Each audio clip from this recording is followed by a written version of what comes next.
Oi, meus queridos, como que vocês estão? Espero que estejam bem. Vamos novamente para mais um encontro aqui do nosso canal para conversarmos sobre assuntos relevantes e importantes para o nosso desenvolvimento.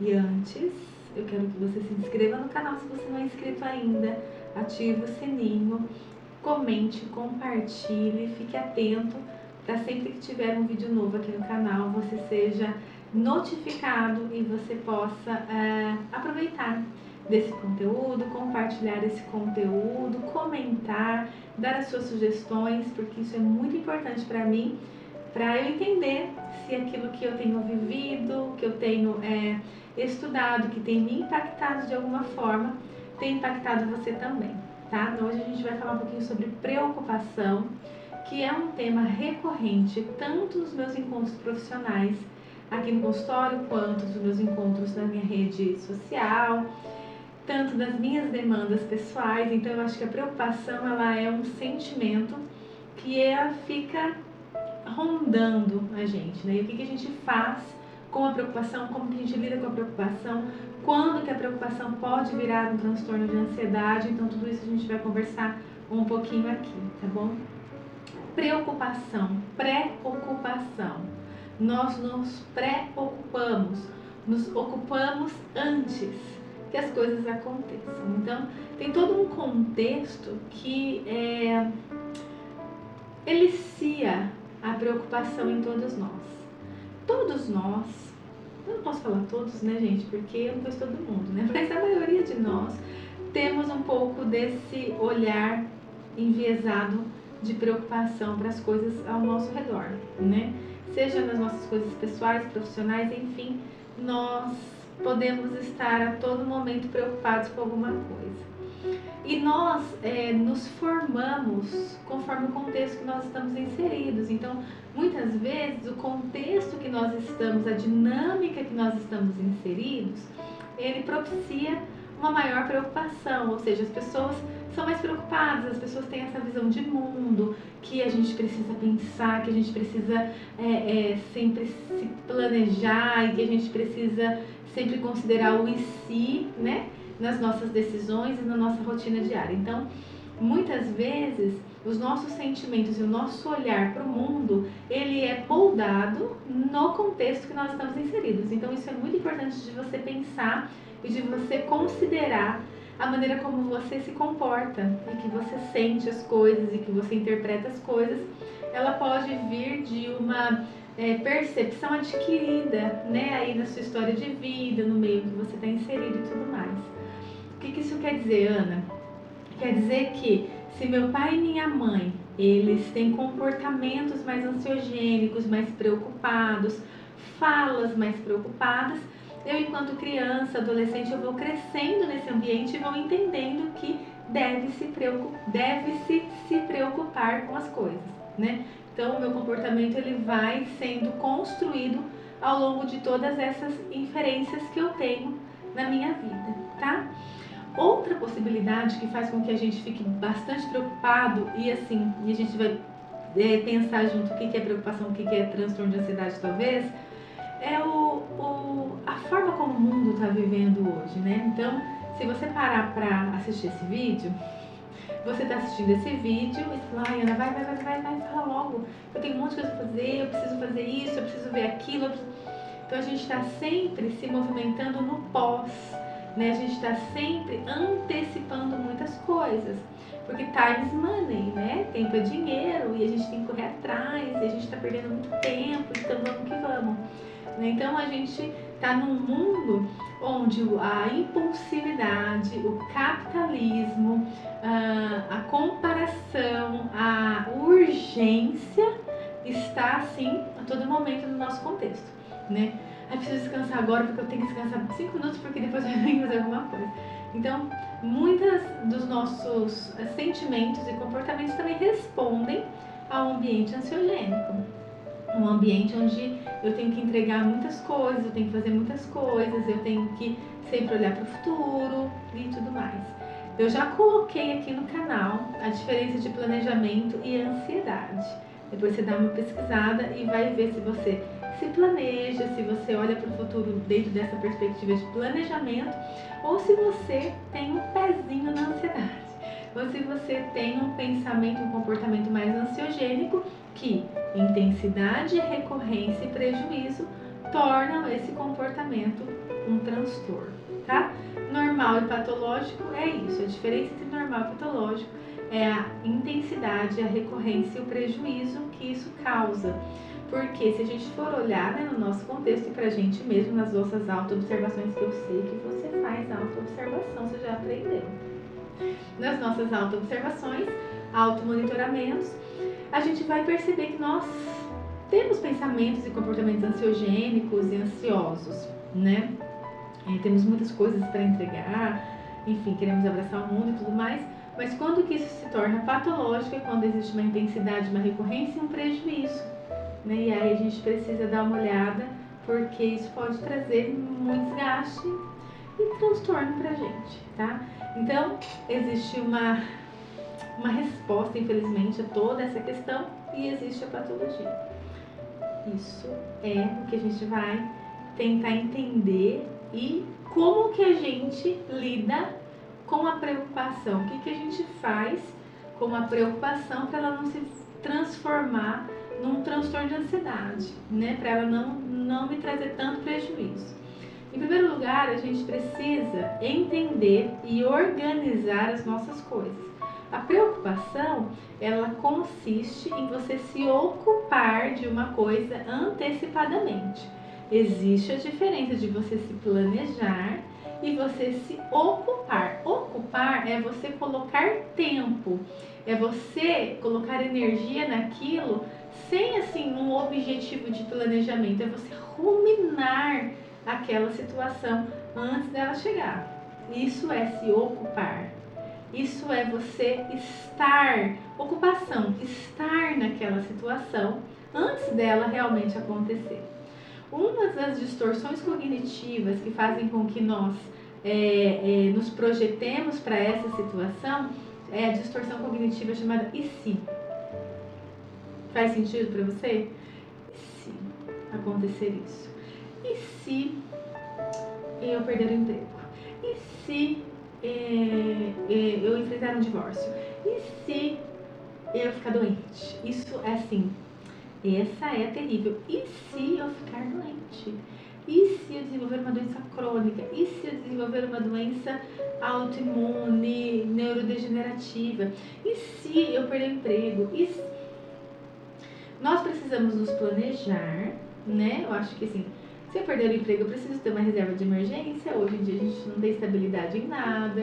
Para eu ter uma saúde amanhã, eu preciso olhar para minha saúde hoje. Isso é mudança de comportamento, de hábito, de rotina para você viver o bem hoje. E vivendo bem hoje, você vai viver o bem amanhã. Por exemplo, se eu faço uma reserva de emergência financeiramente hoje, eu tenho uma reserva a qualquer momento, não só amanhã, entende? Então, quando você olha para o hoje, organiza seu hoje, você está organizando o seu amanhã. Se eu não quero ter uma doença crônica, cardiovascular, alguma coisa assim, preciso cuidar da minha alimentação, dos meus hábitos hoje, porque isso diminui o risco de eu ter essa doença. Isso exclui? Não sei, tem todo um fator hereditário, enfim, outras coisas que podem acontecer, outras fatalidades que podem acontecer. A gente trabalha com outro conceito chamado aceitação, né, que é um outro patamar que a gente vai conversar. Então, quando nós olhamos para o futuro com uma preocupação, nós precisamos fazer um movimento de olhar para o presente como uma ocupação real. Eu me preocupo com o futuro, eu preciso, opa, Ana, volta e se ocupe de fato com o que está acontecendo no momento. A grande maravilha que é para nós lidarmos com preocupações, com distorções, são as evidências. Qual a evidência hoje que eu vou perder meu emprego? Qual a evidência hoje que eu vou enfrentar um divórcio? Qual a evidência hoje que eu vou ficar doente amanhã? Então, o recurso que a gente tem para lidar com distorções, com preocupações, são as evidências do hoje. É muito clichê, todo mundo fala, olha pro hoje, pensa no aqui e agora, mas é verdade esse bilhete, como diz, né? É verdade, a gente precisa olhar pro hoje, a gente precisa se conectar com o hoje, com o que está acontecendo agora, de fato deixar cada dia o seu próprio mal, né? Olhar para as coisas que estão acontecendo no momento e cuidar das coisas que estão acontecendo no momento, porque o futuro pertence a Deus, não pertence a nós. A gente consegue dar uma visualizada e pensar em algumas possibilidades, mas a certeza absoluta nós não temos. Nós temos a certeza desse segundo que a gente está vivendo. Não é fácil, é uma coisa que todos nós somos levados a nos ocupar com o amanhã. O que a gente precisa fazer é um treino, o treino da volta, é o treino da volta para o momento presente. É o treino da atenção plena, é o treino do mindfulness, que é a atenção no momento presente. Tira 3 minutinhos do seu dia. É muito, tira 1 minuto do seu dia para ir para um lugar mais tranquilo. Respirar fundo, fazer uma respiração diafragmática e prestar atenção na sua respiração através de uma contagem de respiração. Tentar sentir o seu coração bater. Seus pensamentos, eles vão estar em vários lugares e se ocupando de várias situações. Você traz o seu pensamento para o momento que você está vivendo. Essa técnica de respiração diafragmática e de mindfulness traz você para o momento presente. Faz com que você se ocupe daquilo que é real, daquilo que de fato está acontecendo. Uma outra possibilidade que você pode é fazer contemplação. Contemplação é você, por exemplo, fazer uma caminhada e você vai contemplar o cenário da sua caminhada, observar, olhar, ver os detalhes, porque você está focando no momento presente, é tudo voltado para o momento presente, né? Outro treino que às vezes as pessoas fazem é você parar e respirar, fechar os seus olhos, respirar pelo nariz, soltar pela boca, fazer uma respiração diafragmática, né? Prestar atenção na sua respiração e prestar atenção nos sons do ambiente, porque você faz esse treino do seu pensamento para a volta também. Sabe que quando eu estava no pré-hospitalar, na minha residência, fazendo a residência de urgência e emergência, onde eu fiz aqui pela FAMEMA, que foi uma experiência incrível, uma das coisas, a gente sempre pegava as pessoas em situação de urgência, né? Situação de emergência, risco iminente de morte, eu conversava com pessoas em volta da vítima principal, porque a vítima principal precisava às vezes de um atendimento muito mais invasivo, né, de médicos e tudo mais. Mas num momento de estresse enorme que a gente está passando, a primeira coisa que eu fazia e que a gente é orientado a fazer é: olha para mim, respira fundo, respira 3 vezes comigo, ó.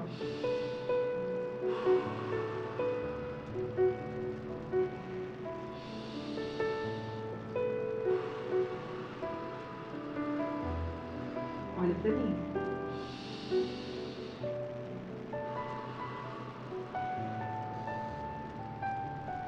Isso acalma a pessoa, põe a pessoa em atenção no momento presente da sua respiração, oxigena o seu cérebro, então isso só traz benefício para que nós consigamos entender a situação que nós estamos vivendo. Calma. Outra possibilidade em algumas crises de ansiedade é você soltar o ar. Já viu no filme? O pessoal respira no saquinho? Deixa esse saquinho expandir.